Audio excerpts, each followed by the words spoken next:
Hello, we're here for More Happier, a podcast where we get more happier. Hey, Elizabeth.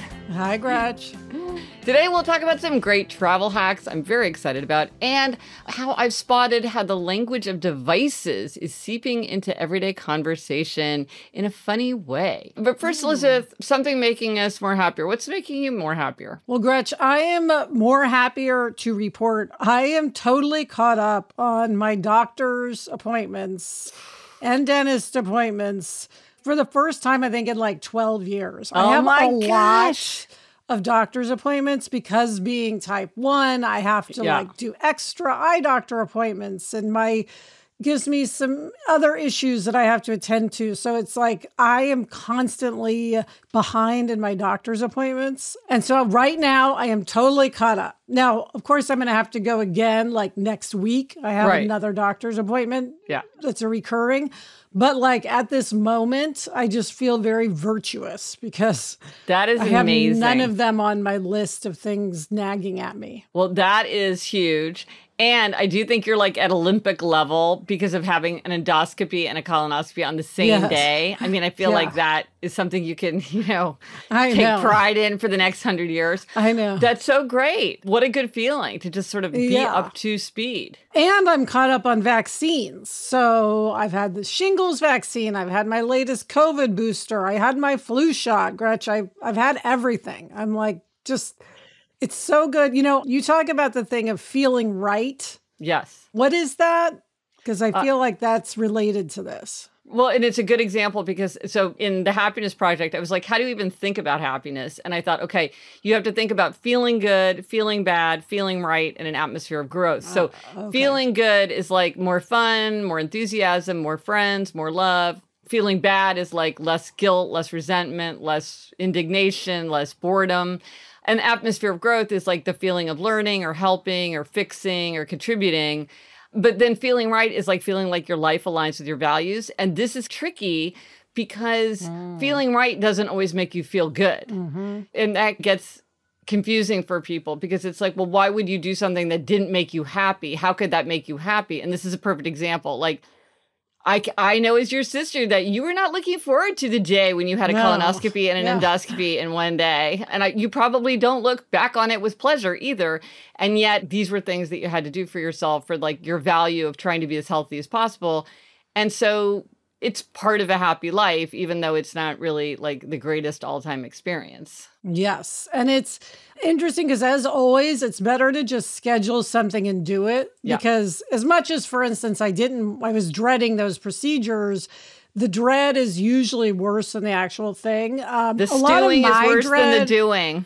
Yes. A lot of my dread from appointments is driving there because of LA traffic. But even that, it's like there's always going to be traffic. So might as well just schedule it and do it and get it over with. Right.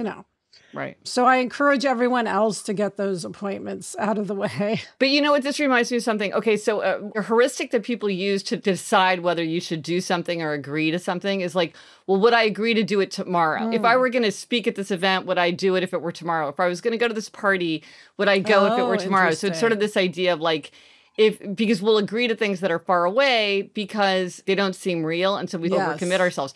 But I think the same thing can help you with something that's unpleasant because you're like, well, I'm going to go ahead and schedule this now. But truth be told, I'm not going to get on the schedule for weeks, maybe months. Right. Realistically, this is very far in the future. So what do I care if I schedule it today because I'm not on the hook for a long time.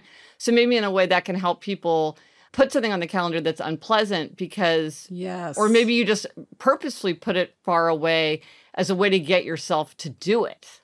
Yes, I could imagine being like, that could be helpful. Yes. Yeah. It's like, I don't want to do it right away, but I'll do it in 2 months. Cause like 2 months seems impossibly far in the future. And so, and then if like you and me, Elizabeth, if something's on our calendar, we do it. And I think that's true of a lot of people. I also have a tip because to get yourself to do something that's not totally pleasant. I was supposed to go to something and I didn't feel like going, but I also felt like I needed to do something good. So rather than going, I went and got my flu shot and my booster shot. Oh, so it's sort of like... So it was like... Oh, swap. I didn't want to do that, but I will do this. and I will still feel virtuous. So that's a good way. If there's something you're trying to get yourself out of in your mind, maybe plug in one of those vaccines you need instead. I can imagine myself being like, well, I said I was going to go to this event, but I don't want to go. But if I don't go to the event, I have to pay bills. So it's sort of like, if you want to let yourself off the hook on one thing, you have to put yourself on the hook for something. But at least you have that feeling of like lesser evil. Yes. Or like you're kind of getting away with something. I can imagine for a rebel that would be really useful because it's like outfoxing yourself a little bit. Absolutely. Yeah, interesting. That's interesting. So what is making you happier, Gretchen? Okay. Well, I am so pleased with myself because we already have our Halloween decorations up. And there's years where it's like they're up like 2 days before Halloween. And we have all these great decorations, courtesy of Mom, of course. Like, you know, she's the reason that I have all these great decorations. But if you have them and you're going to go to the effort of putting them out, you might as well enjoy them for several weeks. And so, but you know, because our storage stuff is in the basement, it always feels like it's not actually that big a deal, but it feels like a big deal. Like we got to go down there and get the boxes and get them up. And this year, it just came to me like, oh, let's do it. So, and it's really fun. One of the things I love, you know, we have that gallery of all the girls' costumes throughout the year. That is so good. It's so fun. And, you know, they're not up all the time. So I really enjoy them because I don't usually see them. So it's sort of one of these things where like, by doing it early, I do no more work and get more enjoyment. It's like buying the plane tickets, though, Lisa, that we keep talking about. It's just, bite the bullet early, make it easy on yourself. And sometimes it's hard to do that. So I'm giving myself a big pat on the back. Yes. And did Eleanor help you or did you do this all on your own? No. Well, Eleanor, Jamie, and I brought up the boxes. Jamie will help with boxes, but he does not decorate. That's just that's like the guy I married. He's not interested. You know, we were raised to decorate. He was not raised with this kind of level of decoration. But then we would, you know, Liza comes over every Sunday. Because, you know, she lives in New York City, but she's out of the house. But she comes over every Sunday. So I was like, this Sunday when you come over, we're going to do the decorations. Oh, good. So it was fun and she hadn't been able to do them for a couple of years because she was away. So, yeah, I did it with Eliza and Eleanor. So it was really, in the end, it was really fun, even though I was sort of like, I don't want to deal with it. So it was all fine. Like you say, the stewing is worse than the doing in so many ways. And Gretchen, I'm left wondering what I should do because even I promised I wouldn't talk about the dogs so much because I'm talking about the dogs so much. But having them, I'm not sure where I stand on the whole Halloween decoration of it all. Could be risky with the very mischievous corgis. So I'm still pondering the decoration. Well, and they can jump. I would not have thought they can jump, but they can jump. They're agile. And they work together. They work as a team. Yes. So I don't know what to do. I'm thinking about that. But I want to see photos of your decorations. Okay. I'm going to put some photos up or like a video or something. So I want to do that. Good. But listen, I have to say another thing that's making me happier, and people who aren't watching on YouTube won't see it, but like we're wearing matching stripes. I don't know what came over us today. And I have like a little salt and pepper smiley shakers. Face. I have that same shirt. I think I gave it to you. Yeah, we'll have to like wear that together. Yes. Maybe if we go on tour together, we'll wear it as our costume. Yes. Okay, so that's good. All right. Coming up, you've been meaning to tell me a new travel hack, but first this break. Okay, Gretchen, so you've been meaning to tell me about this new travel hack, and I have one for you as well. Okay, good. Okay, so my travel hack, I'm going to bring it up so I can show you. So I think I might have mentioned this to you a long time ago. And like part of it, I know I told you about. I think I even gave it to you, but I just want to reiterate because since we all like haven't been traveling, I'd forgotten. So I have this tripod. It's the Use-On portable tripod and selfie stick and desktop holder. And the reason why I really think this is great is because now there's so much more on video. Like it used to be that something that would be a call is now a Zoom call. And I don't know, it just seems like you have to be ready at all times to go into video. And this is for packing. It's super, super light. It folds up tiny, but then it really gets long. It ggets really big, which some of them don't get. They're really meant for tabletop. And so then if you want something taller, then you have to get like a table and do all that. And it's really easy. And then sometimes they're really stiff and it's hard to get your phone on, or like it's hard to go from portrait to landscape. This is just like everything about it is, and then it folds up so nicely. It's very solid. It's just It's just very, very well made. And is this to hold your phone? Yes. If you need to hold your phone up. Right. Okay, So this would be good. Like if you wanted to have it on a desk to do like a call, you can do it very small. But if you want it so that you could sit in a chair and like do an Instagram live, you could do that because it's it will get very tall. So it gives you more flexibility. And then again, it's portrait landscape. So I'm going to take this with me whenever I travel now because it just ends up being useful. You can also hold it out, I guess, if you want to walk around. I think I've seen you do that before. I almost never do that, but it does work as a selfie stick. So if you need that, it also has that function. So I think that's really useful. And then Elizabeth, you and I have talked before about the clip-on selfie ring light. And what I find is that even if you don't clip it on, sometimes you can just put it strategically around to give you more light if you need more light. And that's the Oshiwa Clip Selfie Ring Light. You and I both have these. I think we got. I think I gave you one for Christmas or something, and you just charge it. Oh yeah, but I thought it was broken, and you're like, maybe you need to charge it. I was like, oh, I forgot about charging it. Yeah.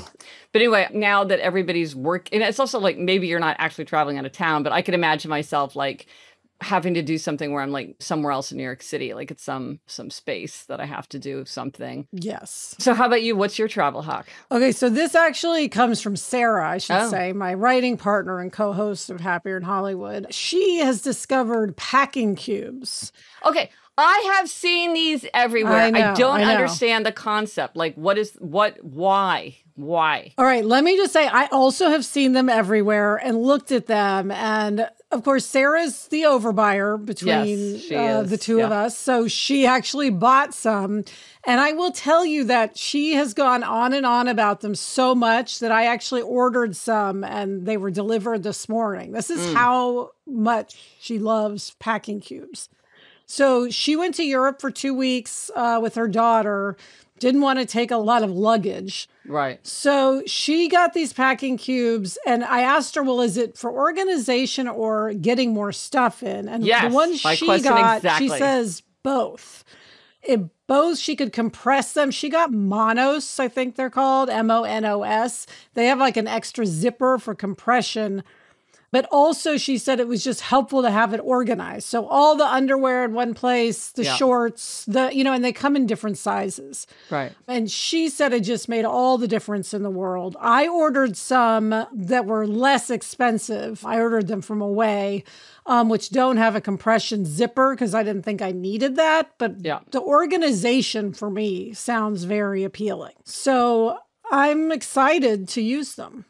Well, I want to try those too because I'm a big believer in putting things in pouches and in folders. Like I want everything to be in its own pouch and its own folder. And so this is like taking it to the next level, which is, I'm not going to put my underwear in a pouch, but I could put it in a cube. So, okay. Yes. And I think most of them have like mesh tops so you see what's in them. Oh, see, that's smart. Yes. But also I can't help but mention if you are a person who loves pouches, not as big as like you would put shorts in, but like supplies in, I have the Days Are Long pouch, which I will put a link to that. I've been using mine for computer cords. See, there you go. It's for stuff like that, but I love an organizational pouch. Oh, that's so great. Okay, Gretch, do you have a spotlight on a tool? Yes. Okay, so this is a tool that's free, and we've been talking about the holidays coming up, like we've been talking about Halloween, but, other holidays are looming.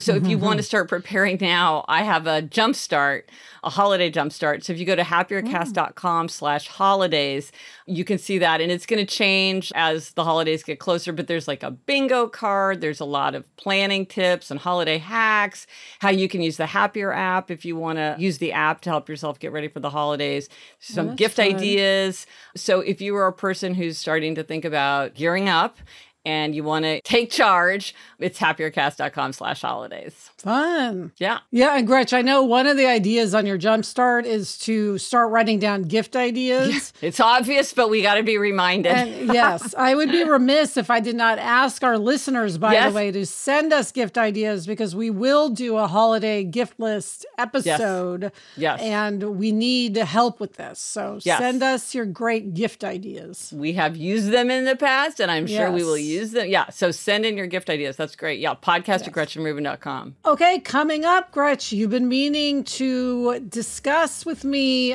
something about devices and language. an interesting observation you have. But first, this break. Okay, Gretch, so I'm very intrigued by this. Talk to me about what you've been meaning to tell me about language and devices. Okay, well, you know how everybody's constantly talking about, like, now more than ever, or why is it that kids these days, or, you know, we're always trying to sort of understand how modern times are shaping us or changing us. And so I started noticing, mostly with Eliza and Eleanor, but not only them, that the language of devices is seeping into everyday language, that people are using the language that you would use to, like, a streaming service in conversation. Oh, like what? Okay. Well, so I first noticed this because sometimes when Eliza, especially when she was younger, if you're having a conversation and she needed to like run to the bathroom or she needed to like run and get something to drink, she would say pause instead of like wait. And I thought that was or odd. Hold on a second. Yeah, she would say pause. But then Eleanor was telling me a story about something that happened in a classroom. So she's a senior in high school. And a teacher said to one of the students, "You're on mute for the rest of the class." Because this was a kid who wouldn't raise his hand and like kept talking out of turn and said, "You're on mute." And I thought, well, that's interesting because they're like live in class. And then I have caught people saying something like, well, fast forward to, or okay, rewind. Which again, I was trying to think, like, did we used to say that? Would I say something like if you were telling me a story, I was like, hey, wait, rewind. Tell me, when did this happen? I don't think so, no. Right? Or like, please hold. Sometimes Eliza will say that too. Like, please hold. She says it kind of archly, but she does, you know, like, please hold. And then she'll, you know, if she has to take. But I thought, well, that's interesting, right? Have you noticed this? You know what I've noticed with Jack is less it's devices, but he uses the language of video games. Ooh, like what? See, I don't even know what that is. For instance, a try hard, okay? Someone who's in a video game, I don't quite even understand it, but they're like really wanting to win is called a try hard. But they'll say he and his friends will use that about people, you know what I mean, in the world, or sweaty. That's another thing is in video games, you say somebody's sweaty if they're trying really hard. And so he'll say, oh, well, I'm being sweaty or something in life. But is a try hard like somebody who's sort of pathetically trying and failing, or like somebody who's really doing a great job and is like super like competitive? You know, Gretchen, I'm not sure. I should clarify that. Is it a good thing or a bad thing? It sounds like a bad thing, but I'm not totally sure that it is. Right. But I notice like all these words that I hear him use when he's doing a video game, he'll then be using in casual conversation. So it's kind of similar. Well, and Liz, one thing I've noticed about you versus other people that I talk to is you will say cut to, meaning flash forward, or like imagine intervening years. Like they got married in 2000, cut to 2022 and whatever. And like that I would never say, but that comes from your work. Yes, definitely a lot of writers in Hollywood use the expression cut to, which is a very useful expression. It's super useful. Well, it's kind of like my proverbs of the professions. It's like if one profession likes a proverb, it's probably useful in another profession, but it's kind of fun to see it cloaked in the language of a particular area. Yeah. Oh, that's fun. Good. Okay. Well, let's keep our ears open for that because I want to see if this is love the language. Okay, Gretchen, what is your quotation this week? The quotation this week comes from Per Pedersen's terrific novel, Out Stealing Horses. And he says the rack, and he's talking about a hay rack. The rack stood as if it had been there forever, across the landscape and lit by the sun with its long shadow behind it, and in harmony with every fold of the field, and finally turned into a mere form, a primordial form, even if that was not the word I used then, and it gave me huge pleasure just to look at it. I can still feel the same thing today when I see a hay rack in a photograph from a book, but all that is a thing of the past now. So the feeling of pleasure slips into the feeling that time has passed, that it is very long ago, and the sudden feeling of being old. Makes me think of the cover of the Little House books. Yeah. One of them has hay on it. Yes, absolutely. Jumping on the haystack. So Alyssa, are you feeling more happier? I am more happier. Thank you, Chuck. Get in touch. Gretchen's on Twitter at Gretchen Rubin, and I'm at Elizabeth Kraft. Our email address is podcast@GretchenRubin.com. And for everything related to this episode, links, photos, and more, go to happiercast.com. Bye, Gretch. Bye, Elizabeth. The best time to start a happiness project is 20 years ago. The second best time is now. So, Elizabeth, I don't know, we've got this weird mind meld going because the other day we were both wearing plaid shirts with collars, and then today we're both wearing stripes. It's like, I know. If we tried to plan it, we wouldn't have been able to coordinate. I know. It's so funny. Yeah. We're twins. Wonder twins. Yes. Thanks for watching the video here on YouTube. If you like the show, please hit subscribe right below the video. It really helps other people discover our show. From the Onward Project.